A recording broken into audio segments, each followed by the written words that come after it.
Back with Coach Kevin McMillan. If you were at the Elam Center on Saturday, you saw the Skyhawks win over the Cougars of SIU Edwardsville 91-59.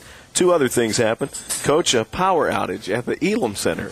We're doing the game, you're coaching the game, we're playing the game, and everything just goes black. Well, after the game, I was sitting in the stands, and I got a text message, text message was from Ricky Witherspoon and WCMES, and he said, the text message just said, "Poor old squirrel," and I got tickled. I just got tickled because I knew what he was talking about. That's all he said was "poor old squirrel," and I figured that's what had happened, and it was kind of strange. And what was really strange is that all the lights didn't come back on. We just got partial, and it was kind of weird. I thought it'd be all or none, but it enough came on where it was light enough that it was bright enough just on the floor that we finished the game. But it was kind of strange. In that situation, you want. I was like, what are the alternatives? Do we go to the field house? Do we finish it here? When you got to finish this game, especially because you were controlling the game. Yeah. and it was the worst timing for it to happen, I thought. Well, I think I don't know, but I think the officials were going to call it and at that point and just say the game's over. And you would have gotten a W? I guess. I don't know because their coach and I talked, and I told her, I said, give it 10 minutes and some of these lights will be back on. And so I don't think we ever got to that point, but I think that's one of the things they were talking about. And, I'm glad we got to finish. Regardless, you just want to finish just because it's a 40-minute game and you don't want to cut it short. You mentioned the lights not all coming back on, and Tom was talking when he was a kid, he used to play in the backyard. It was like the sun was going down. That's about what it was like. Yeah, it was still, to me, it was as bright as a lot of high school gyms you probably coached in because they're not as bright as the Elam Center. But I thought it might affect the shooting percentages. I think the percentages went up when the lights were dimmer. Well, it's similar to when you're sick. Your body tends to try to make up for that it's not full strength. You remember Michael Jordan playing in the NBA tournament when he's got the flu, and he didn't miss hardly a shot. And I really do think that your senses try to take up for the parts that aren't there, and you get so focused that you actually do better. And I think that kind of is what you saw because it did seem like that the ball went in the hole every time on either end for the rest of the ball game. The other part of the scenario, there was a marriage proposal during the 8-minute media timeout. Now, I know you were giving brilliant words to the players, but did you know that was going to happen, and did you hear what was happening? Yes, I knew it was going to happen. I'd gotten an email from Trudy about it, just making me aware. And so I'll just be honest with you. During the 8-minute media timeout, I was coaching, but I was listening to hear what was going on. How could you not? Yeah, well, that's what I kind of thought. Yeah. And you're going to have a lot of timeouts. This is a once-in-a-lifetime event. I'm going to coach a lot of ball games, and I don't know that I'm ever going to be involved with a marriage proposal. So I was listening, and I knew what I wanted to tell them, and I probably said we're going to run red 14 times in a row. They might have been looking at me like I was crazy, but I was kind of listening in the back of my head here just to hear kind of what went on, just because I thought that was really neat and a special event, and to think that we were even a part of something like that is, that's really neat because it's ironic. I told the girls probably the day before, I said, this is a basketball game, and it's not life or death, and it's not the biggest thing in the world, and it's not really that important in the grand scheme of things. It's just not. I says, but all of the things that happen because this is a basketball game and because what basketball is, branches out and touches so many different places, you don't realize what you've got opportunities for.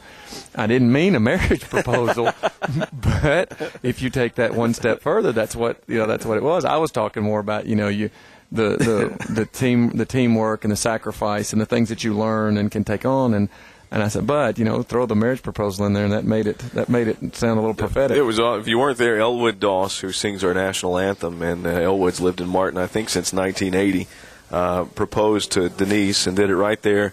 We made Denise think that it was a trivia contest, right? And she came out. The cheerleaders helped us out, and I was a nervous wreck. I was on the PA mic, and I thought, you can't mess up a once-in-a-lifetime opportunity. No, I'm glad I didn't know that, or I probably would have had a camera on you to see how you were handling that. But I was supposed. Elwood said, "Now, when I go down on one knee, you need to help me up," and I forgot that part. So it all worked out, and then the power outage, and then the big win.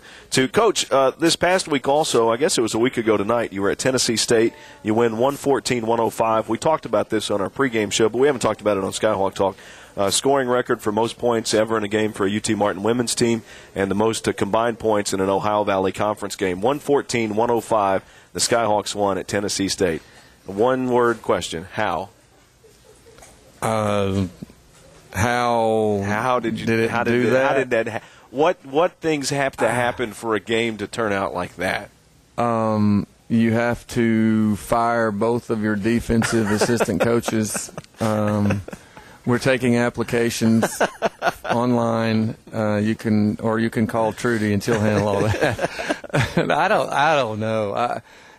I've had a bunch of people call me this week and ask, but did you just play no defense? I thought, well, no. I actually thought there were some times we played pretty good defense, and we would make a shot and they'd make a pass and shoot it and it'd go in, and they'd drive to the hole, and it's a very strange game. I guess it's one you should enjoy. I would have enjoyed to be a fan at that game and watched it, because it was like a tennis match, just back and forth, back and forth, back and forth. But it wasn't a Loyola Marymount fast. I mean, it wasn't like rebound, outlet to half court, take a dribble, somebody shoot it, rebound, outlet to half court, somebody shoot it. It wasn't that way. I mean, we were running an offense just about every time down the floor.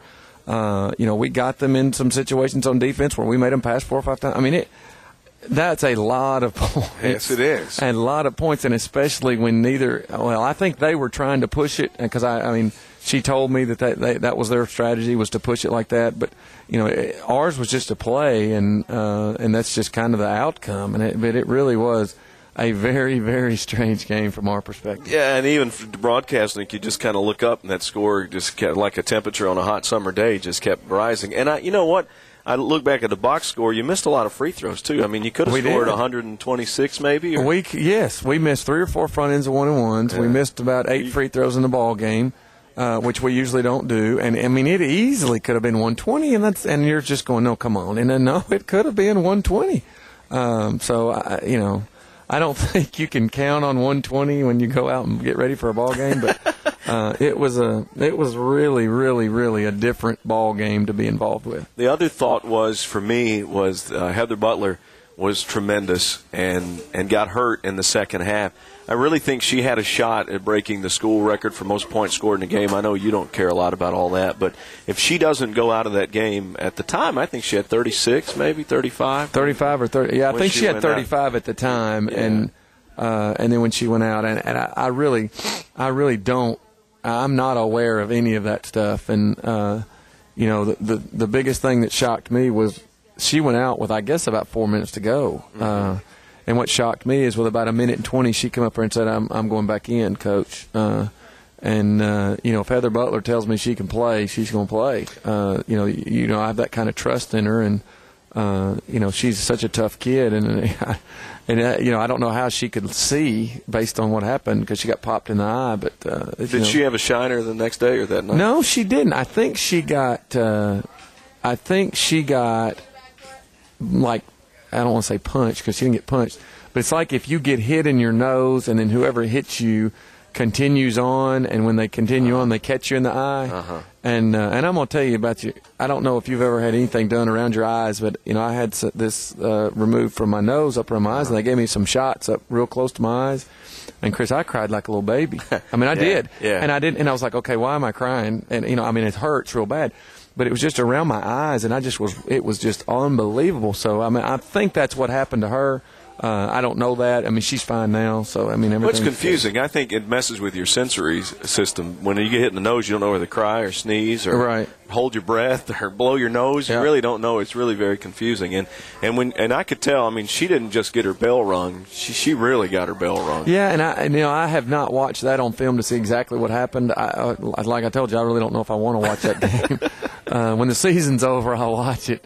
But I don't know what happened. But she's okay, and everything's good, and she's healthy. Okay, we'll take a break. We'll talk about the matchup with Arkansas State tomorrow night.